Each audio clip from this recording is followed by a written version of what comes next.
Este podcast é um oferecimento de Cartório Fujiwara 43 33 43 46 45, Londrina, Paraná. Hotel Eldorado Flat, na principal avenida de Contagem, Minas Gerais. Você tem tudo o que tem de bom para a sua estadia. 031 2567 8850.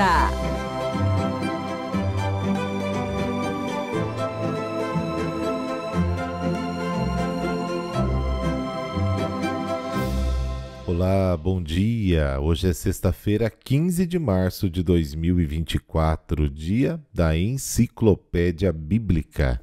Que bom poder compartilhar com você estes episódios. E hoje completamos 4 anos no ar. É o Evangelho do Dia, chegando aos seus ouvidos, e um pouco da vida dos santos para inspirar. Comemore conosco, ajude a divulgar, compartilhe, indique aos seus amigos. Na Enciclopédia Bíblica de hoje, vamos falar da vida em casa. Como era a vida de família numa casa comum?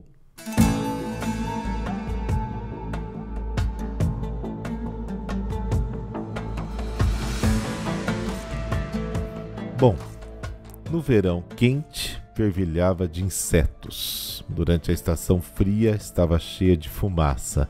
Não havia propriamente lareira. O fogo ardia sob as cinzas num buraco cavado no chão de terra. Quando a família era bastante rica, aquecia-se ao redor de um braseiro, mas não havia chaminés. Em épocas de chuvas fortes e prolongadas, o teto e as paredes gotejavam. O autor do livro dos Provérbios sabia bem como isso era incômodo. Diz o seguinte no capítulo 27, versículo 15: goteira pingando sem parar em dia de chuva, e a mulher briguenta são semelhantes. Não existia nenhuma instalação para tomar banho, e as casas das pessoas comuns eram tão escuras que era necessário manter sempre uma lâmpada acesa, colocada em suporte ou no nicho de parede, longe da porta. Todavia, a partir da época de Salomão, começou a emergir uma classe rica, para o qual a vida era muito mais confortável. Essas pessoas construíam casas com quartos em torno de um átrio interno, com jardins que ofereciam sombra e ar fresco no verão. No inverno, tinham a possibilidade de usar os lugares mais expostos ao sol e mais quentes. A casa era mais ampla, com pilares para apoiar o telhado de vigas. Depois que foi introduzido o uso do pilar, tornou-se possível construir claustros e colunatas. O profeta Amós faz referência à casa de inverno e à casa de verão. Se você tiver curiosidade, pode dar uma espiadinha lá. Amós, capítulo 3, versículo 15. Na época entre os dois testamentos, os ricos começaram a acrescentar quartos de banho com canos inseridos no pavimento. Sérgio Orata teria inventado um quarto de banho com aquecimento central e água quente em torno de do ano 70 a.C. Imagine só. No tempo do Novo Testamento, os israelenses ricos possuíam casas em estilo romano, com 2 átrios retangulares, um atrás do outro, e ladeados de quartos.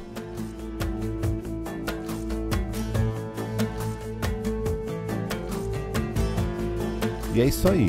Semana que vem vamos falar da mobília, então não perca. Ao longo dos capítulos 1 a 12 do Evangelho de João, descobrimos a revelação progressiva que Jesus faz de si mesmo aos seus discípulos e ao povo. Ao mesmo tempo e na mesma proporção, aumenta o fechamento e a oposição das autoridades contra Jesus, a ponto de decidir a sua sentença de morte.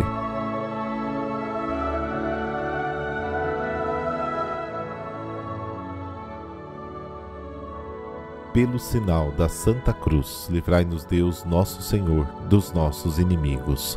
Ó Deus, que preparastes para a nossa fraqueza os auxílios necessários à nossa renovação, dai-nos recebê-los com alegria e vê-los frutificar em nossa vida. Amém.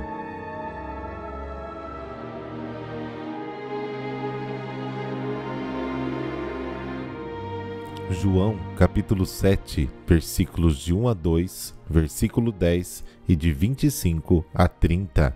O Senhor esteja convosco. Ele está no meio de nós. Proclamação do Evangelho de Jesus Cristo segundo João. Glória a vós, Senhor.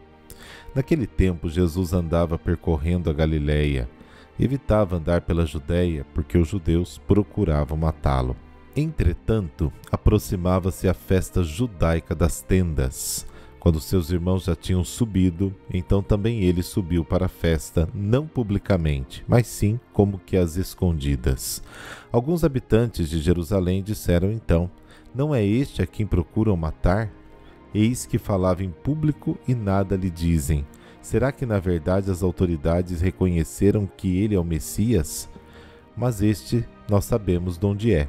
O Cristo, quando vier, ninguém saberá de onde ele é. Em alta voz, Jesus ensinava no templo, dizendo: vós me conheceis e sabeis de onde sou. Eu não vim por mim mesmo, mas o que me enviou é fidedigno. A esse não o conheceis, mas eu o conheço, porque venho da parte dele, e ele foi quem me enviou.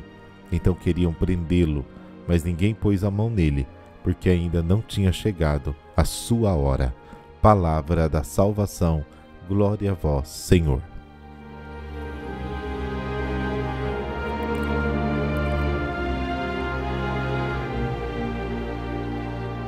A festa dos tabernáculos no Novo Testamento é lembrada apenas aqui.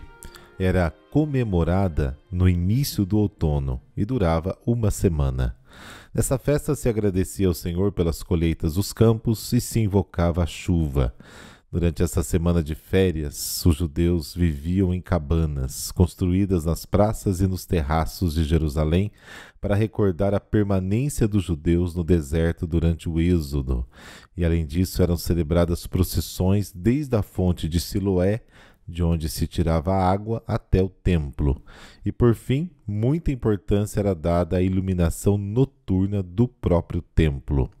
Só depois da partida dos seus familiares e que Jesus vai a Jerusalém privado, rejeitando a tentadora sugestão dos seus familiares de se exibir, de fazer um espetáculo. A entrada triunfal do Messias em Jerusalém está reservada para o outro momento, quando chegar a sua hora. Os habitantes de Jerusalém estão cientes do plano assassino dos líderes, por isso ficam surpresos que Jesus fale livremente em público. Conhecem bem a teologia messiânica e sabem que a origem de Jesus na Galileia é uma prova decisiva para excluir a sua messianidade. Mas a origem de Jesus é um verdadeiro mistério. Apesar da sua aparente origem na Galileia, a pátria terrena de Jesus é a Judéia. Além disso, a fonte da sua vida e da sua missão não é num ser humano, mas em Deus. Jesus retoma em voz alta e com linguagem irônica as anteriores expressões dos habitantes de Jerusalém sobre o conhecimento da sua identidade e das suas origens. Esses judeus estão muito seguros da sua ciência, mas vivem na completa ignorância da verdadeira natureza de Jesus. Neste contexto, o Cristo insinua sua origem divina, proclamando que não veio por si mesmo, mas que foi enviado pelo Deus verdadeiro. Aquele que enviou Jesus é o verdadeiro, ou seja, não engana, e se revela autenticamente no seu mensageiro.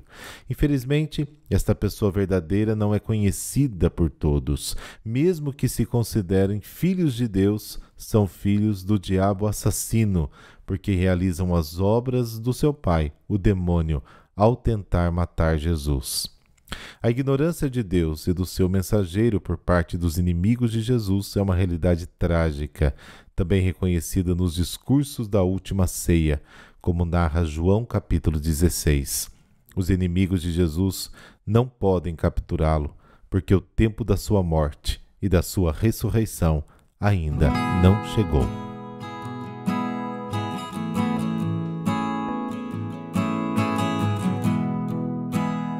São Clemente Maria Hofbauer, João Evangelista Hofbauer, nascido e batizado no dia 26 de dezembro de 1751, nasceu numa pequena aldeia rural de Morávia, na atual República Tcheca.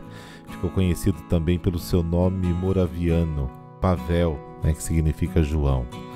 Nono dos 12 filhos de uma família humilde, muito simples e pobre. Seu pai era açougueiro. Ainda criança, adorava rezar o rosário com a família, chamando para isso, Ele mesmo chamava a família para rezar o terço. Foi um fervoroso devoto de Nossa Senhora. Seu pai morreu quando ele tinha apenas 6 anos de idade. A mãe então segurou um crucifixo diante dele e disse: de agora em diante, Ele, Deus, é seu pai. Cuide para que você nunca o aflija pelo pecado. Quando jovem, não pôde frequentar muito a escola, mas cedo começou a estudar latim, o que fez até os 14 anos de idade.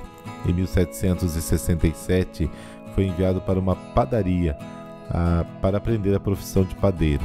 E em 1770 foi trabalhar na padaria de um mosteiro, o Mosteiro dos Monges Brancos. Nesta época, por causa da guerra, havia fome e muitos desabrigados que procuravam ajuda no mosteiro. João trabalhou dia e noite para socorrê-los. Ali também pôde estudar, mas não sentiu afinidade com a ordem. Em 1771, seguiu para um local retirado, vivendo como eremita e tomando o nome de Clemente Maria. Não ficou lá muito tempo, voltando ao seu ofício de padeiro em Viena, na Áustria. Na famosa padaria onde estava, conheceu 2 senhoras ricas e piedosas que se ofereceram para pagar os seus estudos eclesiásticos, porque, sendo pobre, não conseguia custeá-los. Iniciou a universidade estudando filosofia e logo discerniu que não era esta a sua vocação. Em 1784, em peregrinação a Roma, com um estudante amigo, Tadeu, chegaram ao mosteiro redentorista recentemente instalado em São Julião, no Monte Esquilino, onde foram recebidos. Decidiram entrar para a vida religiosa e ficaram como candidatos. Após breve noviciado, foram ordenados em março de 1785. Clemente estava com 34 anos e com Tadeu voltou a Viena, onde pretendia estabelecer uma casa da congregação. Mas o imperador José II da Áustria, anticlerical, estabeleceu leis que inviabilizavam o projeto. Deslocaram-se então para Varsóvia, na Polônia, onde lhes foi confiada a igreja de São Beno, ou Benone, abandonada como o estado da fé dos paroquianos, indiferentes e tíbios, sem instrução religiosa ou até vida sacramental. Alarmado com essa situação, Clemente iniciou com Tadeu e mais 6 irmãos uma intensa atividade pastoral, a Missão Perpétua, um programa diário de pregações, instruções, confissões e devoções que atraíram multidões.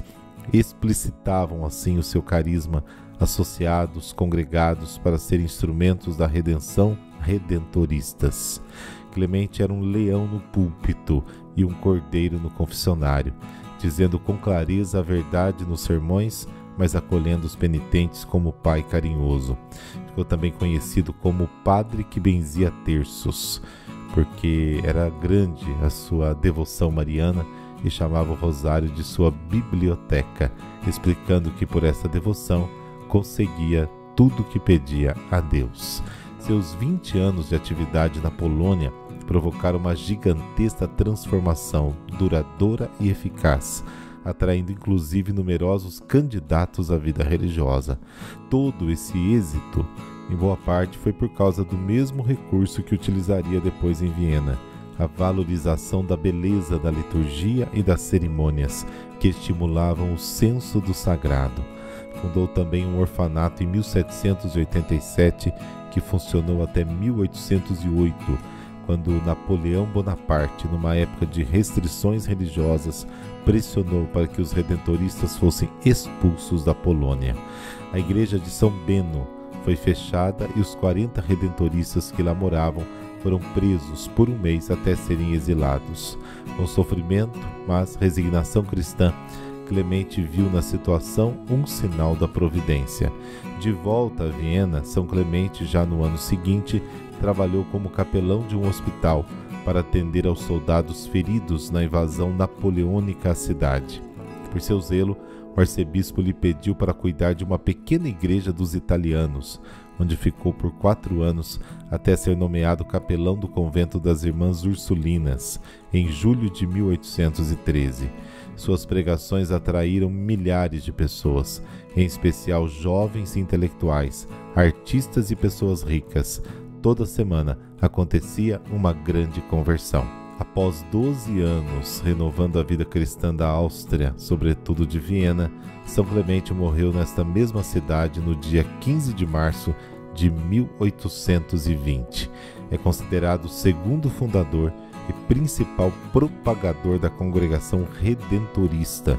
Recebeu o título de apóstolo de Viena, sendo seu patrono e também dos padeiros. Senhor, concedei-nos por intercessão de São Clemente Maria Hofbauer a total confiança em vós, de modo a, como ele, diariamente iniciarmos o trabalho de purificação das nossas almas com o pouco que temos e, perseverando no empenho e na fé, alcancemos o grande objetivo da salvação como instrumentos da vossa caridade. Amém. Abençoe-vos o Deus Todo-Poderoso, Pai, Filho, Espírito Santo. Amém. Bom final de semana para você e até amanhã, se Deus quiser.